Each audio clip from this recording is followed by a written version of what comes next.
This is Don Boesch, and this video provides a personal background and my perspective as an instructor for the course Science for Marine Environmental Management. In this brief video, what I hope to do is to provide an overview of my career and my evolution as an environmental scientist and a science advisor. Hope this will set the stage for discussions throughout the course of the tricks of the trade I've learned. And it should help you to understand why my perspectives sometimes differ from my co-instructor, Bill Dennison. I started off my scientific career in benthic ecology. I was always attracted to the diverse life that lives in the ocean, but particularly at the seabed and below the seabed. And I'm still fascinated with this today. So my research dealt with the zonation of estuarine communities from the ocean to the freshwater environments, looking at the structure, composition of benthic organisms and how they change over that gradient. I also got involved in applying the information about community structure and diversity to practical applications of assessing the impacts of marine pollution.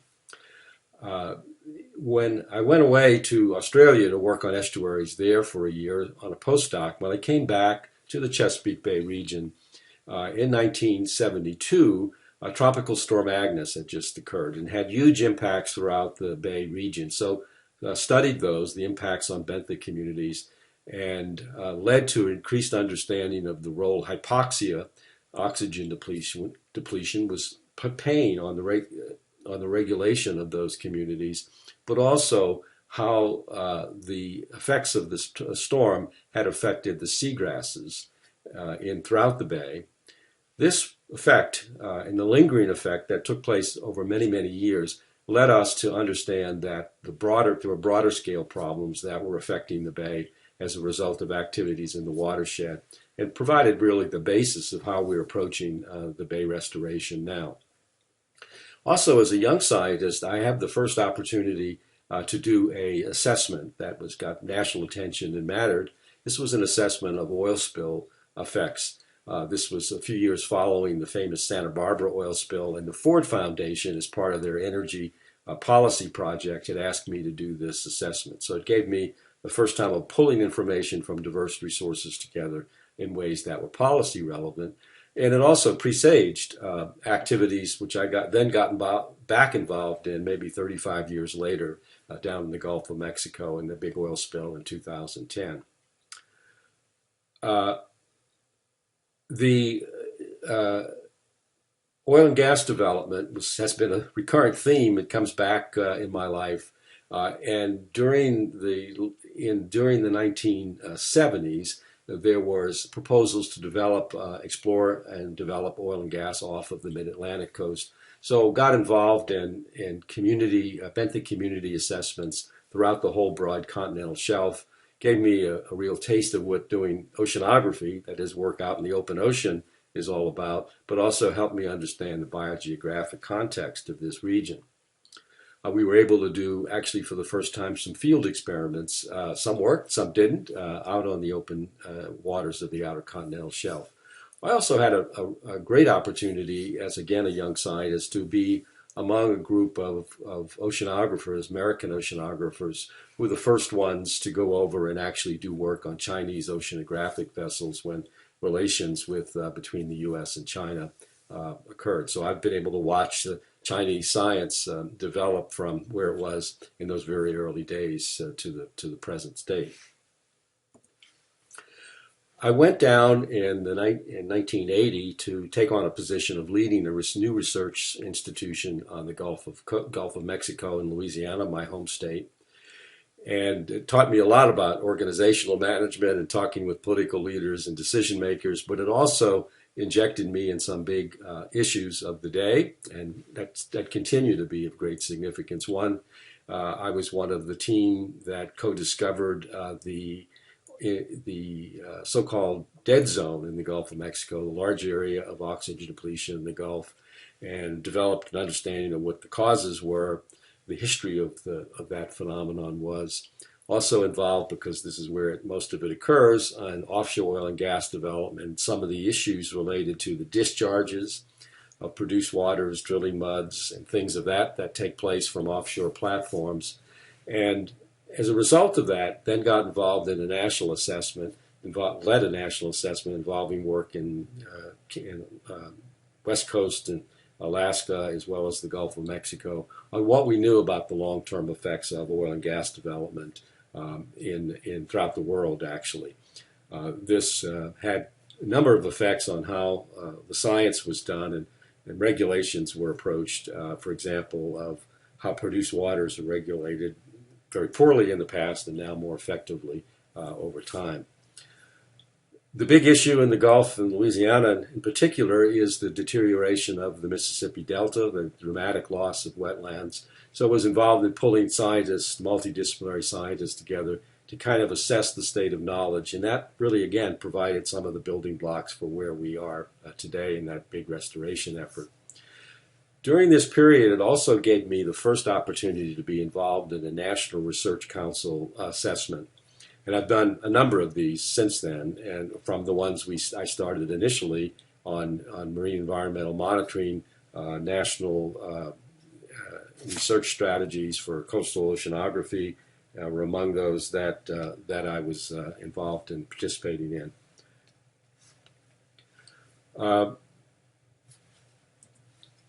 When I came back to the Chesapeake Bay Area to be the president of UMCES in 1990, and that gave me experience in dealing with the higher education administration and management, dealing with the chancellor, other presidents, the Board of Regents. And also, I came committed to help strengthen our long-term commitment to integrating knowledge across disciplines and to make it more effectively applied. One of the things that is really unusual here in Maryland is I, in my position, sit on the Maryland Governor's Bay Cabinet. So regularly I meet with the department heads, the secretaries of Environment, Natural Resources, Agriculture, Planning, for example, and I'm the scientist at the table and expected to bring information and also bring back needs back to the scientific community. Tremendous experience. Here you see on this photograph here on this slide is a meeting that we had with Governor O'Malley when he was governor called BayStat. We would every month call those secretaries together and to assess some particular issues that needed to have decisions made. Very often, 2/3 of the time, I would say the governor himself was actually present. One of my other roles in the university system is I serve as the vice chancellor for environmental sustainability. This helps us advance not only our sustainable practices within the universities themselves, but also our educational programs that lead to a better awareness and understanding of the environmental challenges we face and the need to have more sustainable solutions, but also to better bring the expertise throughout a university system on issues of public policy. So when I came back to the Chesapeake Bay after being away for 10 years, there's a lot of things that developed. The Chesapeake Bay program had been developed and formalized. It had goals and a structure, and it made some changes, but it really wasn't an adaptive system in the context of what we'll be talking about shortly. It did recognize the growing importance or the critical importance of land-based activities and the need to solve those in order to improve the quality of the Chesapeake Bay. And however, I've also, in the 26 years that I've been back, we've seen the failure to meet these milestones, and now we're in a period of time when we have mandatory requirements that states do to meet goals of pollution reduction. We'll be talking about that throughout the semester. Got involved in bringing scientists together to address the important issues of the day. There was a harmful algal bloom outbreak. People got sick, fish died. And that led to so-called fusterias. It turns out it was more complicated than that, but it did lead to the first agricultural regulations to control non-point source pollution. Issues of controversies over blue crab recovery, the total maximum daily loads that are now posed as part of our approach to bay restoration, and various times and issues related to oysters. It seems to be a very contentious issue. including a few years ago proposals to introduce non-native oysters to replace or be more effective than the Native American oysters, and continuing problems and challenges over oyster restoration and management. Just recently, in the last few years, also involved in another agricultural management regulation, the phosphorus management tool. We'll be using that as an example of the scientific interaction and how to provide advice and sound advice as we go through the various case studies. And back in the late 90s, also involved in global climate change issues for the first time. I was involved in 2 of the national assessments called for under the law, both called climate change impacts in the U.S., doing the marine and coastal sector, leading that effort. So that gave me a broader understanding and engagement and awareness and concern about the challenge of climate change.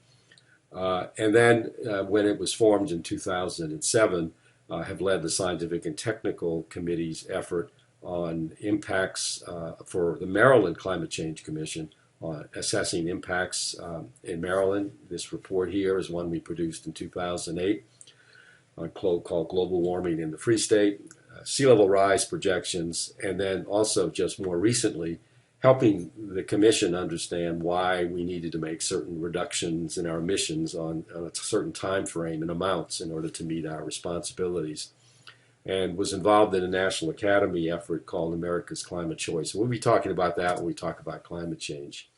I've led assessments not only here in the Gulf of Mexico and Louisiana wetlands, but Florida Bay and the Everglades, harmful algal blooms nationally, and was one of the scientific advisors for 2 national commissions that provided recommendations concerning ocean policy, called in by the nation of Sweden to help them resolve some battles among confuting scientists on the causes of eutrophication, nitrogen versus phosphorus, and have been now for a number of years an advisor to the Baltic nations on their science program. And we'll be mentioning that when we talk about the Baltic. Well, in 2010, of course, we had this big blowout in the Gulf of Mexico that got national attention. And a month and a half after it occurred, I was actually appointed by the president to serve as one of 7 members of the National Commission that was set out to understand the broad issues dealing with engineering, safety, intergovernmental coordination, and restoration related to that event. It's a very high profile. We had a short deadline and had to do a compelling report. Here in this photograph, you see me over there on the left of the photo as part of the briefing we had after we finished our report with President Obama and members of his cabinet. After that was called back into the court testimony, the case between the U.S. and BP that led actually to a settlement and then helped the agencies help craft the report that's the basis of the settlement agreement, what to do with the money in terms of the restoration that's required after that settlement. And have still continued to be engaged in the long-term science needs of the Gulf Coast region as well as the science basis for ecosystem restoration. So the next chapter in my life is I'm going to step down as the president of UMCES later this year. That's why Bill is saying this is the last time that students will get a chance to pick my brain, if you will. I'm going to tie up some loose ends. I've got some unfinished papers, some of them going back to 30 years that I really owe it to the scientific community to see that those are published.